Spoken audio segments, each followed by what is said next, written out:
Hey guys, and welcome back to Persona 4 Golden, and we are at the Junes food court, or our little secret base, and we're gonna discuss with Naoto some information that was revealed after she was kidnapped. So let's check it out.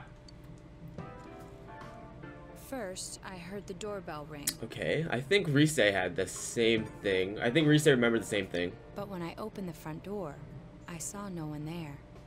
Spooky!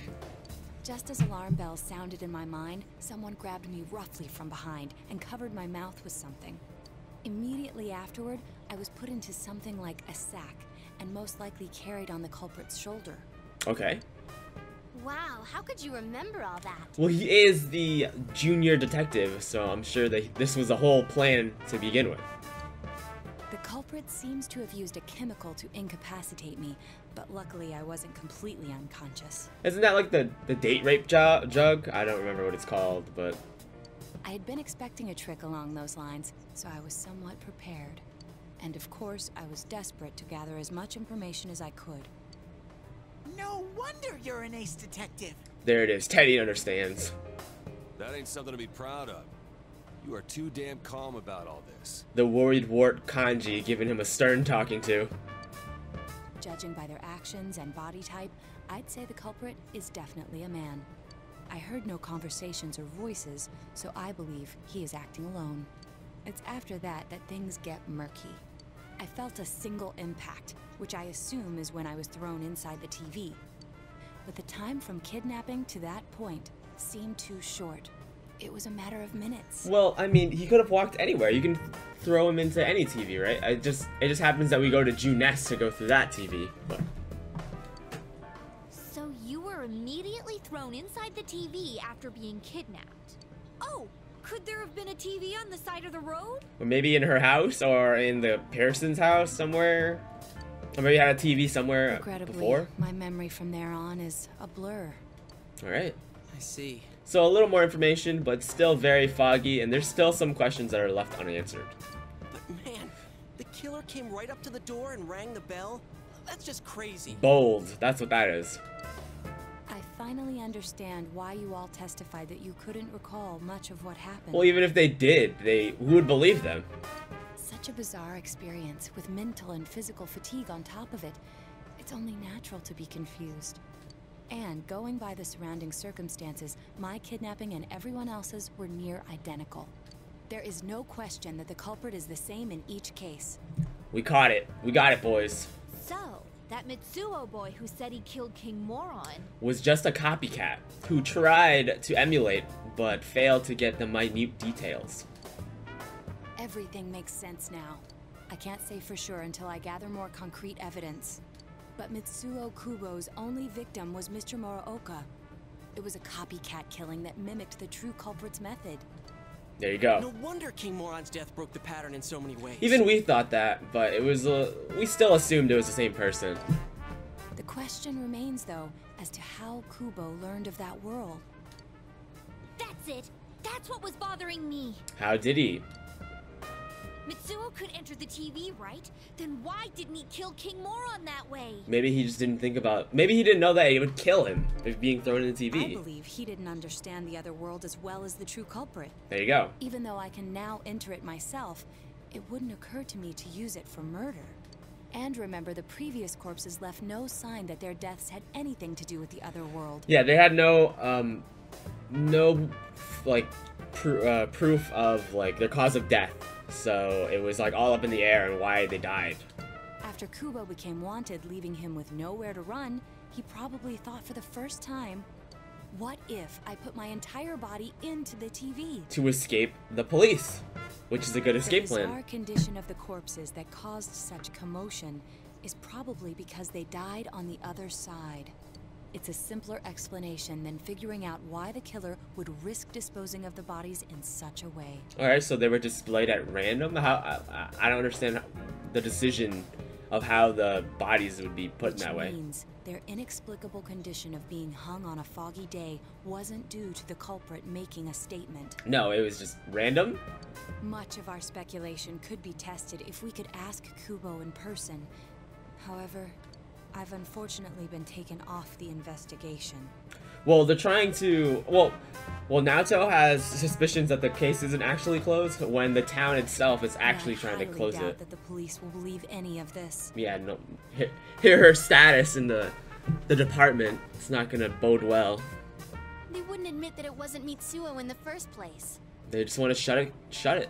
Once you've said something on TV, it's not easy to admit you were wrong. Rise knowing from first hand. I believe the primary cause of my dismissal was because I raised that possibility to them. The police won't readily concede that they made false charges.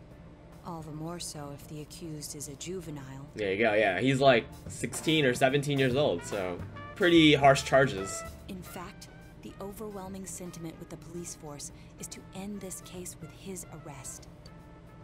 Even if it's possible there's another killer? I mean, look at the pandemonium that the murders caused. They want this over with, Chie.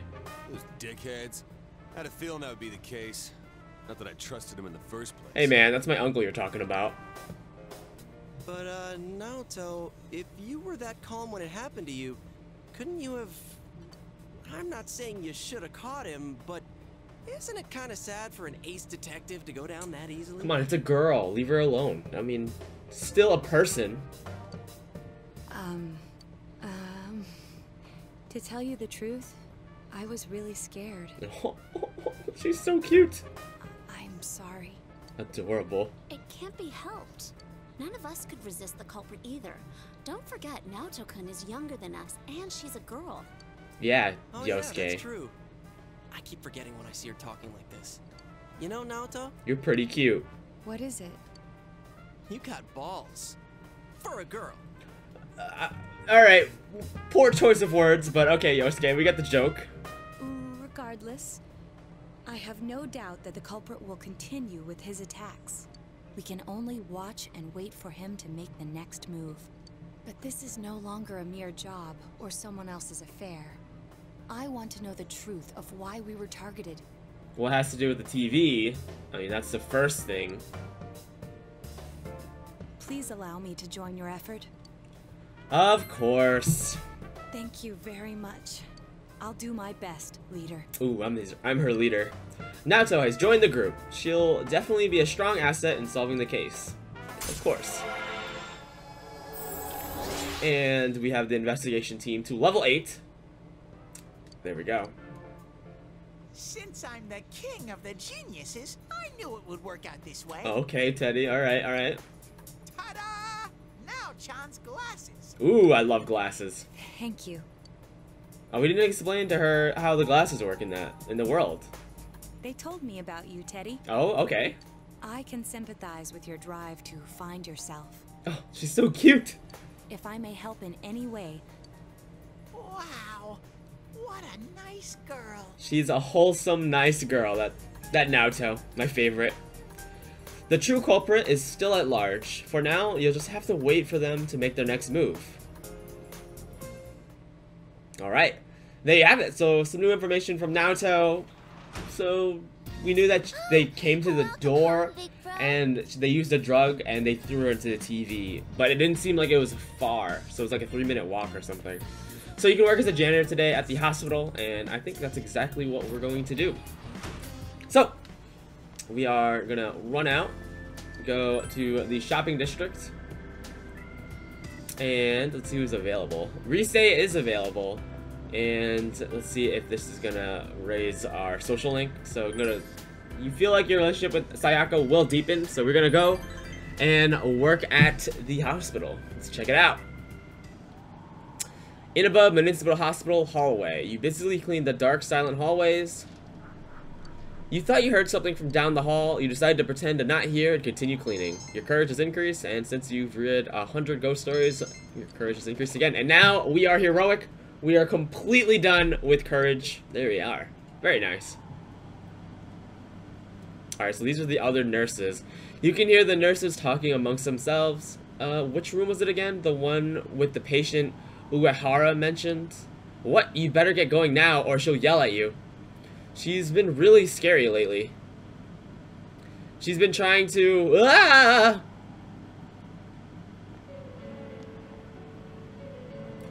If you have time to chat, you have time to go check up on all the patients. Nakata-san, room 512. Did you finish disimpacting the patient? No, I was just about to go. I see you're skilled at slacking off. Takahashi-san, the equipment order form wasn't filled out properly in several places. I'm sorry, I'll go fix it right. I already fixed it and sent it in. Just go.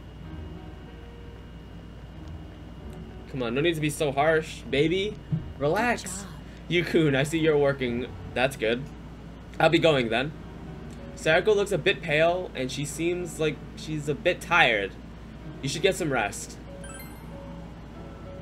I'm fine, I can still work. I'm happy you are thinking about me, though. Sayako smiles awkwardly. Yep, very clean, very nice and clean. I like you because you don't slack off. Sayako praised your work ethic. You feel Sayako trusts you. Alright, there you go. We are at level 7, so rank 7. And we're for the Devil Arcana. Oh, I don't have time to hang around here either. I have to go to another all-nighter for me. It's going to be another all-nighter for me. Goodbye. Alright, see you later, Sayako. You finished your job and went home. You earned 6,500 yen at your work as a janitor. Alright, so we are able. It's still gonna rain, I think. That's. Or is it cloudy? Alright, let's check this out. Naoto! Excuse me. Hello, Naoto. Excuse you, indeed. You're excused. Naoto-chan. Do you have time after school today? I do. Did something happen? No. Rather, I'd like to have a doctor examine Teddy. Wait, why? Doctor? Yeah, why? You mean a vet? A vet? The normal kind, actually. He's actually a human. Come on, Yukiko. If you're free, I've scheduled a checkup for him after school today. A thorough physical examination might be a good first step in figuring out what Teddy is. That is a good idea. And I thought it might be a good idea for the rest of us to get checkups as well. Since we all have personas now, there might be a new organ in our body or something. We should see if the fog over there or the power we've gained have had any negative effects on our health. That's actually a good idea. Since you all have been active on the other side far longer than I have, you should definitely be examined. Naoto's got a point. What if there's some kind of radiation over there? Negative effects? Don't drop scary stuff on us like it's nothing. Well, we need to get it checked, Yosuke. What else? How else are we gonna do it? Yeah, I never even thought about that. Me neither. I've arranged to have Kanji-kun and Rise-san looked at as well. Wow, you're on the ball about all this. Are you sure you're not an adult? Chie, come on. We already found out about her innermost thoughts. Leave her alone. Heights a big giveaway, though. Oh! Oh, I fucking punched to the gut, Yosuke. Well, I'll see you all after school. Dang, Yosuke, you fucking suck. You'll be going to the hospital after school at Naoto's recommendation. Very good. Alright, everyone underwent the thorough physical at the hospital Naoto recommended, but I'm going to end the episode here, guys, so thank you for watching. I hope you enjoyed that. And I'll see you guys next time. Jesus Christ.